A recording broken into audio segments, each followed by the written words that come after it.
Hello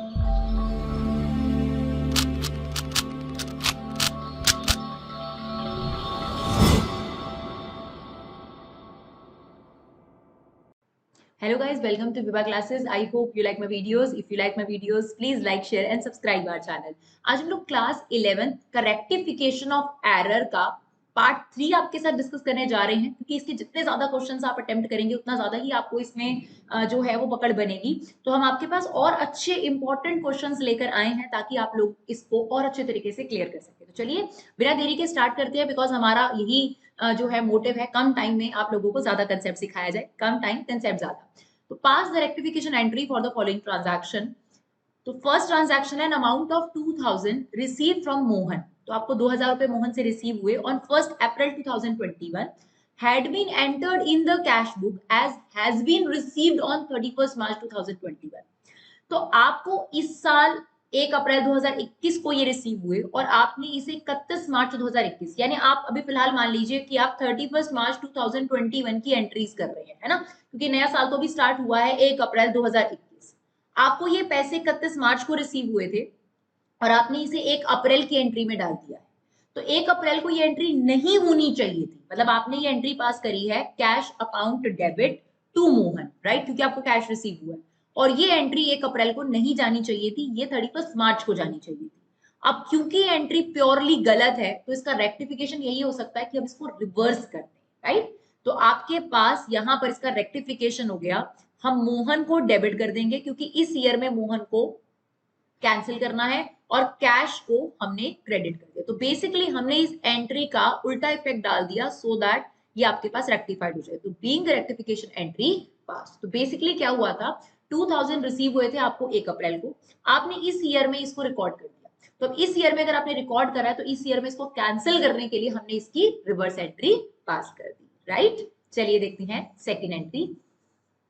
second entry में क्या कहता है, the balance in the account of Rahim 1000 has been written off as bad debt. तो रहीम आपका एक डेटर था जिसको बेड डेट मान लिया गया कि वो 1000 रुपए आपके बेड डेट हो गए, but no other account has been debited. तो आपसे कह रहा है कि बेड डेट हुआ, जब बेड डेट की एंट्री पास करी जाती है तो जितना पैसा भी डेटर से रिसीव होता है हम कैश अकाउंट डेबिट करते हैं। फॉर एग्जाम्पल आपने रहीम से 5000 लेने थे और 1000 आपके डूब गए, तो आप ऐसे करते हैं कैश अकाउंट डेबिट 4000 रुपए मिल जाएंगे और फिर आप बेड डेट डेबिट करते हैं 1000 रुपए से और बाकी रहीम जो है वो क्रेडिट होता है।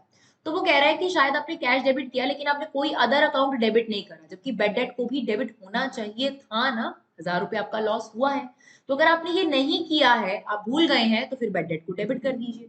तो बेड डेट अकाउंट हमारा हो गया डेबिट।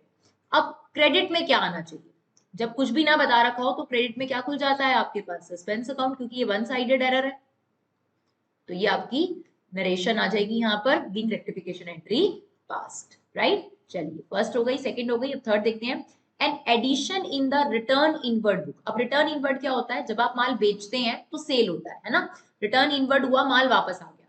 तो सेल्स रिटर्न जो है वो रिटर्न इनवर्ड का दूसरा नाम है, क्योंकि उसमें आपके पास सामान जो है वापस आ जाता है। इन से आप याद रख सकते हैं, इन वापस है ना, रिटर्न वापस आ गया आपके पास जो माल बेचा था। तो रिटर्न इनवर्ट शॉर्ट है, ये तो हमने बहुत करा, स्टार्टिंग में ही कुछ क्वेश्चंस करे थे। शॉर्ट है तो आपने उसी साइड उसको लिखना होता है जो उसकी साइड होती है। तो सेल्स रिटर्न की डेबिट साइड होती है, तो सेल्स रिटर्न शॉर्ट है तो सेल्स रिटर्न की डेबिट में पुट कर दीजिए। तो sales return account debit to क्या खुल जाएगा आपके पास, सस्पेंस अकाउंट। कितने अमाउंट से, 100 रुपीज से। क्लियर। चलिए थर्ड एंट्री भी हो गई। A cheque of 200 drawn for the petty cash. Petty cash होते छोटे मोटे खर्चों के लिए, आपने 200 रुपए का चेक काटा था, बिजनेसमैन ने चेक काटा था। Has been posted in the account of Asif. आपने ये चेक जो काटा था वो पेटी कैश के लिए काटा था, तो आपकी एंट्री होनी चाहिए थी पेटी कैश, ठीक है, डेबिट टू बैंक। आपने क्या करा, आसिफ डेबिट कर दिया, आसिफ टू बैंक कर दिया।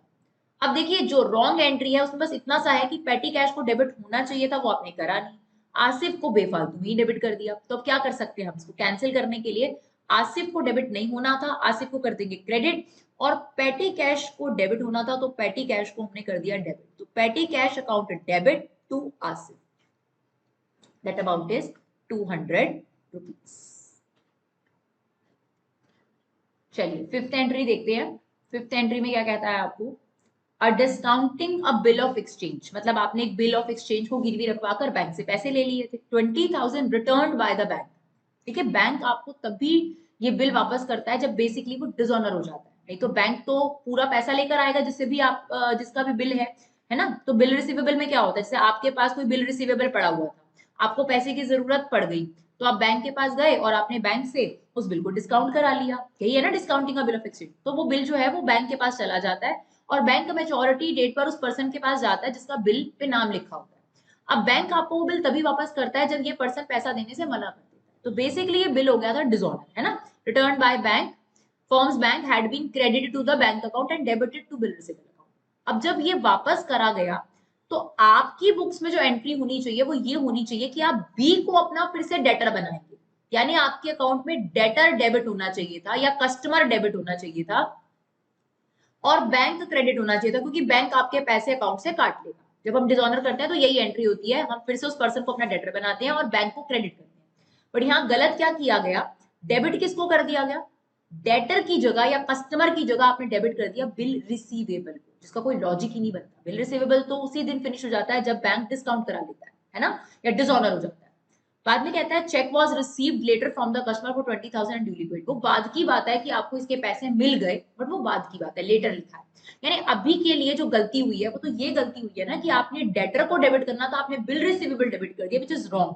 तो अब क्या करें इस एंट्री को सुधारने के लिए, डेटर या कस्टमर कुछ भी लिख सकते हो आप, डेटर अकाउंट डेबिट होना चाहिए था और बिल रिसीवेबल डेबिट नहीं होना चाहिए था, इसलिए बिल रिसीवेबल को हमने कर दिया क्रेडिट। और इस तरीके से हमारी जो ये गलती है वो रेक्टिफाइड हो गई। नरेशन आपने जरूर लिखनी है, क्लियर। चलिए लास्ट देखते हैं, लास्ट आपके पास एंट्री है, काफी अच्छा क्वेश्चन था हमारे पास। Ramesh account was credited twice. तो आपने रमेश के अकाउंट को 2 बार क्रेडिट कर दिया, तो एक बार क्रेडिट ठीक था, एक बार ज्यादा क्रेडिट कर दिया। तो कोई भी चीज जब एक्सेस होती है तो उसका रिवर्स कर दो, तो रमेश को एक बार डेबिट कर दो। तो यहाँ पर हमारी एंट्री आ गई रमेश अकाउंट डेबिट, और क्रेडिट में क्या खुल जाएगा, सस्पेंस अकाउंट, राइट, 840 रुपीज। तो ये आपका एक क्वेश्चन कंप्लीट हो गया, क्लियर। तो ये काफी स्कोरिंग चैप्टर है, क्योंकि आपके पास अगर 5 या 6 ट्रांजैक्शन आती हैं, हो सकता है आप 1-2 में अटको, पर बाकी जो ठीक करेंगे उसके आपको नंबर पूरे मिलेंगे। चलिए देखते हैं और क्वेश्चन।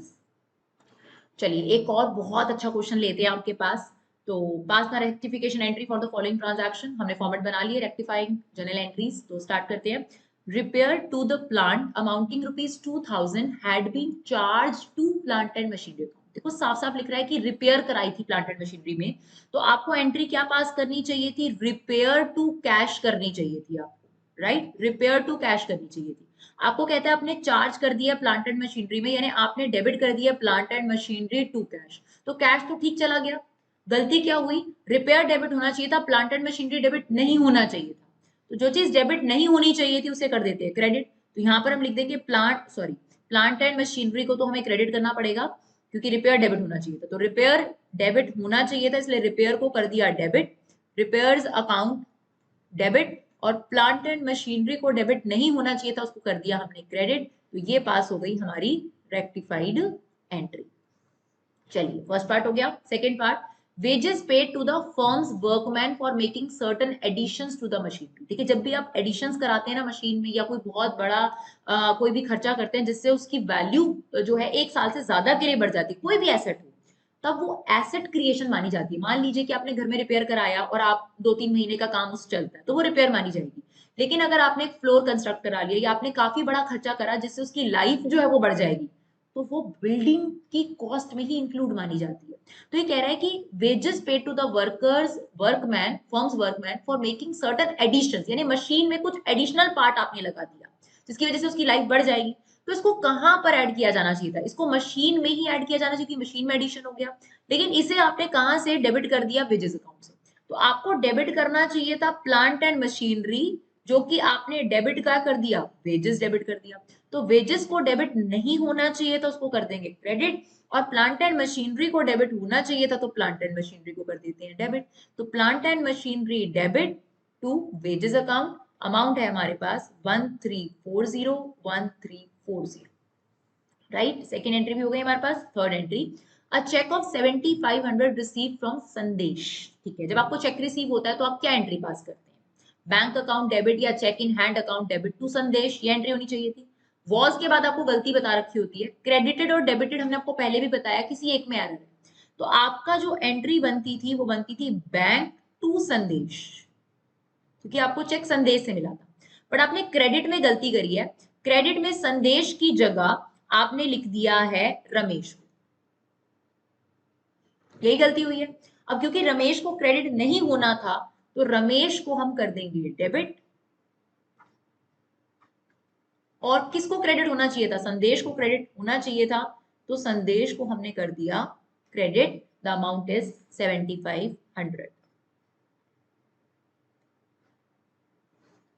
क्लियर? चलिए, goods to the value of 7000 return by Prateek. अगर गुड्स रिटर्न करें प्रतीक ने तो इसका मतलब सेल्स रिटर्न हुई आपके पास, तो हमारी एंट्री होनी चाहिए थी sales return to Prateek, right? हमारी जो करेक्ट एंट्री बनती है sales return to Prateek. Were included in the closing stock, मतलब स्टॉक में तो उसको लिखा हुआ है बट आपने इसकी कोई एंट्री पास नहीं करी। तो अगर एंट्री पास नहीं करी है तो फिर जनरल एंट्री तो पास करनी पड़ेगी ना, आप लिखना ही भूल गए, ओमिशन हो गया आपका रिकॉर्डिंग का, तो एंट्री तो आपको रिकॉर्ड करनी ही पड़ेगी। तो हमारी एंट्री हो जाएगी sales return account debit to Prateek, the amount is 7000 rupees. चलिए और देखते हैं, बहुत अच्छी एंट्री है इस क्वेश्चन में। चलिए question number sorry fifth part देखते हैं इसका। Goods costing ₹5000 purchase from various member of the staff and the cost was included in the purchase account. ठीक है, आपने गुड्स खरीदे 5000 रुपए के मेंबर्स के लिए, ठीक है ना, जो परचेजेस में ही आपके पास सामान में आए। A similar account was deducted from the salary of the staff member concerned and the net payment to them debited to salary account. अब देखिए क्या होता है, जैसे कि एग्जांपल के तौर पर अगर कोई शर्ट मैन्युफैक्चरिंग कंपनी है, for example shirt trading company है, ठीक है ना, अब शर्ट्स आई बहुत सारी, मान लेते हैं 50,000 रुपए की आपने शर्ट्स मंगवाई, ठीक है ना, तो ये आपके गुड्स हो गए, यानी ये आपके परचेजेस हो गए। अब क्या हुआ कि जो आपका स्टाफ है वो कहता है कि हमें सैलरी जो आपने देनी है, हमारी सैलरी में से डिडक्ट करने ना, हमें शर्ट्स प्रोवाइड कर दो, हमें जो ये शर्टें हैं यही हमें दे दो, हमें नीडेड है। तो यही हुआ, जो कंपनी ने गुड्स खरीदा था, जितने का भी खरीदा था, उसमें से 5000 रुपए के जो गुड्स थे उन्होंने अपने स्टाफ को दी थी। अब स्टाफ को क्या बेनिफिट होता है, स्टाफ को कॉस्ट पर ये चीज मिलेगी, ठीक है ना, जैसे हम चैरिटी पे सामान देते हैं या फिर ओनर खुद के लिए कुछ निकालता है या फिर फ्री सैंपल्स में हम देते हैं तो हम कॉस्ट प्राइस पे देते हैं। तो यहां पर यही है, अगर आप उन्हें सैलरी देते तो आप एंट्री करते सैलरी टू कैश, है ना, आप उन्हें कैश नहीं दे रहे, आप कैश की बजाय बिजनेस से उनको गुड्स दे रहे हो, तो आपको यहां पर एंट्री क्या करनी चाहिए, जितने के भी आप गुड्स दे रहे हो, salary account debit to goods देने हैं, और वो भी कॉस्ट प्राइस पे, तो हम लिखेंगे परचेजेस, यानी जो हम परचेज करके माल लाए थे उसमें से 5000 का सामान चला गया, तो परचेजेस को कम अगर करते हैं, बढ़ाते हैं तो डेबिट, कम करते हैं तो क्रेडिट। और ये किस रिस्पेक्ट में दिया आपने स्टाफ को, उनकी सैलरी के रिस्पेक्ट में। तो इतनी बड़ी स्टेटमेंट देके घबराना नहीं है, वो ये बताने की कोशिश कर रहा है कि सैलरी के तौर पर स्टाफ ने जो सामान पड़ा होता है ऑर्गेनाइजेशन में, उस सामान को ले लिया 5000।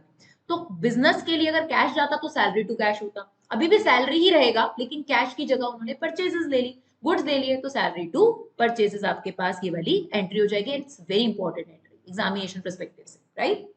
चलिए नेक्स्ट देखते हैं, नेक्स्ट एंट्री भी काफी बढ़िया एंट्री है। चलिए, credit purchase of old machinery from Sohan 1,70,000 entered in the purchase book as purchase from Mohan. अब देखिए आपने क्या किया था, एक मशीन खरीदी थी वो भी सोहन से, यानी आपका जो करेक्ट वर्जन बनता था वो ये बनता था machinery account debit to Sohan, ये आपका करेक्ट वर्जन था 1,70,000 से। आपने पूरा ही गलत एंटर किया, आपने लिखा है परचेज करिए, परचेज मतलब गुड्स खरीदे वो भी मोहन से 7,10,000 रुपीज की, यानी आपने इसकी एंट्री पास करी है purchases account debit to Mohan, वो भी कितने अमाउंट से, 7,10,000 से। अमाउंट गलत, चीज भी गलत, कंसेप्ट भी गलत, सब कुछ गलत करा, ठीक है। 30,000 paid as repairing charges on the reconditioning of the newly purchase second hand machine for debited to general expense account. इसके अलावा आपने एक और गलती करी, आपने जो ये मशीन खरीदी थी ना अभी अभी रिपेयर इसको कराया, काफी अच्छा रिकंडीशनिंग कराई इस पर, आपने रिकंडीशनिंग पर जब पैसा खर्च किया जाता है तो मशीन में ही ऐड किया जाता है, तो आपको एंट्री करनी चाहिए थी machinery account debit to cash 30,000, ये आपकी एंट्री होनी चाहिए थी। आपने क्या करी, जर्नल एक्सपेंस अकाउंट डेबिट कर दिए टू कैश अकाउंट। ठीक है, अब देखो गलती कैसे सुधारनी है, ये पूरी गलती एक ही साथ हम करेक्ट करेंगे, ध्यान से समझिएगा। सबसे पहली बात तो परचेज का कोई रोल नहीं था डेबिट का, मोहन का कोई रोल नहीं था क्रेडिट का। ये जो आपने बिल्कुल गलत एंट्री पास करी, इसको तो रिवर्स कर दो, बिल्कुल रिवर्स कर दो, क्योंकि परचेज का कोई रोल ही नहीं था। आप इस एंट्री में देखो मशीन और सोहन है, परचेज और मोहन तो है ही नहीं। तो ये वाली एंट्री को तो पहले बिल्कुल खत्म करना जरूरी है। तो मोहन को कर दिया हमने डेबिट, मोहन हमारे पास हो गया डेबिट। यहाँ पर आपके पास अमाउंट था 5,000 रुपीज का, मोहन को सबसे पहले कर दिया डेबिट 7,10,000 रुपीज। तो ये हमारी गलती ठीक हो गई। परचेज को कर दिया हमने क्रेडिट, तो ये भी हमने ठीक कर दिया। ये तो हुआ, जो गलत चीज थी वो आपने हटाई है फिलहाल के लिए, जो सही चीज थी वो भी तो करनी है। तो मशीनरी को डेबिट होना चाहिए था, तो मशीनरी को कर दिया हमने डेबिट 1,70,000 रुपीज से। और सोहन जी को होना चाहिए था क्रेडिट, सोहन जी को हमने कर दिया क्रेडिट कितने रुपए से, 1,70,000 रुपीज से। Is it okay? तब जाके तो ये फर्स्ट एंट्री हमारी रेक्टिफाइड। अभी तो फिलहाल हमारी फर्स्ट एंट्री रेक्टिफाइड हुई है, जो हमने अभी पास करी। अब हमारी नीचे वाली एंट्री भी इसी से रिलेटेड थी। हमने एंट्री करनी थी मशीन टू कैश। जब हमारा रिकंडीशनिंग पे खर्चा हुआ तो वो मशीन की वैल्यू बढ़ाता है ना, उसकी लाइफ बढ़ाता है। तो मशीन टू कैश करना था, जनरल एक्सपेंस टू कैश कर दिया। तो कैश तो ठीक पोस्ट है, जनरल एक्सपेंस को डेबिट नहीं होना था, तो जनरल एक्सपेंस को कर देते हैं क्रेडिट, और मशीन को डेबिट होना था। अब दोबारा मशीनरी लिखने की बजाय ये है कि जो ये मशीन आपके पास 1,70,000 की लिखी हुई है, इसी में ही आप 30,000 रुपीज ऐड कर दीजिए, तो ये आपके पास बन जाएगा 2,00,000 रुपए। ये हो गई आपकी रेक्टिफाइड एंट्री। चलिए अब हम देखते हैं, काफी अच्छी एंट्री थी, राइट। चलिए देखते हैं लास्ट आप आपके पास debit and credit total of discount column in the cash book which comes to 400 and 370 has been not posted to the discount account. देखिए जो डेबिट वाला होता है वो डिस्काउंट अलाउड होता है, और जो क्रेडिट वाला होता है वो डिस्काउंट रिसीव होता है। तो उसने कहा आपने बस उसकी एंट्री पास नहीं करी है, तो उसकी एंट्री पोस्ट कर देते हैं। ठीक है जी, तो क्या एंट्री हो जाएगी हमारे पास, डिस्काउंट डेबिट वाला जो है 400, उसकी एंट्री हम करेंगे discount allowed account debit to suspense, कितना 400 डेबिट वाला है ये।